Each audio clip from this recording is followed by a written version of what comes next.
अगर हुनर हो और सपने बड़े हों तो गरीबी पढ़ाई की राह नहीं रोक सकती।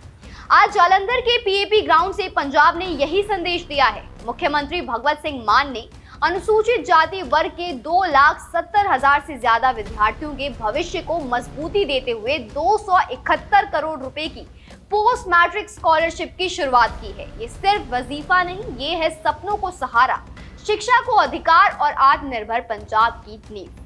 आज की यही खबर बताएगी कि कैसे पैसे की कमी अब पढ़ाई नहीं रोकेगी और शिक्षा बनेगी सामाजिक बदलाव की सबसे बड़ी ताकत। दोस्तों, ये सिर्फ एक कार्यक्रम नहीं था, ये एक संदेश था कि पैसे की कमी किसी बच्चे की पढ़ाई का रास्ता नहीं रोक सकती है। रंगला पंजाब मिशन के तहत 271 करोड़ रुपए का वजीफा सीधे उन बच्चों के भविष्य में निवेश है जो आगे चलकर पंजाब और देश का नाम रोशन करेंगे।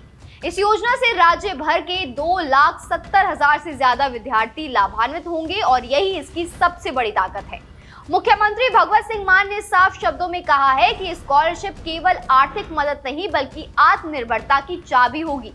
उन्होंने बताया कि साल 2020 से 21 की तुलना में 2024 से 25 में स्कॉलरशिप पाने वाले विद्यार्थियों की संख्या में 35% की बढ़ोतरी हुई है। ये बढ़ोतरी सरकार के शिक्षा सुधारों और पारदर्शी व्यवस्था का प्रमाण है। सीएम मान ने उस दौर को भी याद किया जब ये योजना लगभग ठप हो गई थी। फंड की देरी, दुरुपयोग और घोटालों के कारण विद्यार्थियों को परीक्षाओं से वंचित होना पड़ा। संस्थानों ने डिग्रियां रोक ली और बच्चों के सपने टूट गए। लेकिन आज सरकार ने उस टूटे सिस्टम को ठीक करने का काम किया है।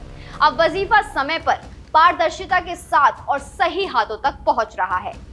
उन्होंने स्पष्ट कहा कि पिछली सरकारें सत्ता में रहकर अपने परिवारों का हित साधती रही, जबकि आम आदमी पार्टी की सरकार का फोकस केवल एक है, पंजाब के नौजवानों का भविष्य सुरक्षित करना।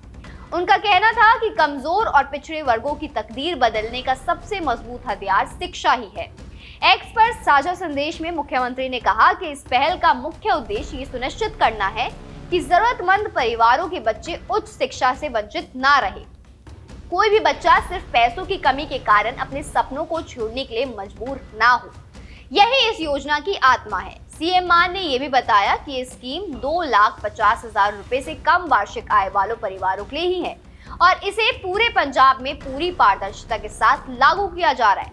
ये बाबा साहेब डॉक्टर भीमराव अंबेडकर के विश्वास को आगे बढ़ाती है कि शिक्षा सामाजिक असमानता को खत्म करने का सबसे शक्तिशाली साधन है। शिक्षा के मोर्चे पर पंजाब की उपलब्धियों का जिक्र करते हुए मुख्यमंत्री ने कहा कि नेशनल अचीवमेंट सर्वे में पंजाब ने केरल को भी पीछे छोड़ा है। सरकारी स्कूल अब आधुनिक शिक्षा के केंद्र बन चुके हैं। विद्यार्थियों को नीट, जेईई, क्लैट और एनआईएफटी जैसी प्रतियोगी परीक्षाओं की तैयारी के लिए कोचिंग दी जा रही है और इसके नतीजे सामने हैं। सरकारी स्कूलों के विद्यार्थी जेईई मेंस, जेईई एडवांस और नीट में क्वालिफाई भी कर रहे हैं। इसके साथ ही उन्होंने बताया कि 18,349 खालों के 6,900 किलोमीटर हिस्से का पुनर्जीवन किया गया है ताकि पानी टेल तक पहुंचे। संस्कृति मोर्चे पर भी सरकार सक्रिय है। गुरु तेग बहादुर जी के 350वें शहीदी पूर्व के बाद अब गुरु रविदास जी के 650वें प्रकाश पूर्व को बड़े स्तर पर मनाने की तैयारी है। अंत में मुख्यमंत्री ने अभिभावकों को बधाई दी और कहा कि आपकी मेहनत, त्याग और विश्वास ही बच्चों की सबसे बड़ी ताकत है। दोस्तों, ये पहल बताती है कि जब नीयत साफ हो तो शिक्षा से समाज बदलता है और यही है रंगला पंजाब की असली पहचान।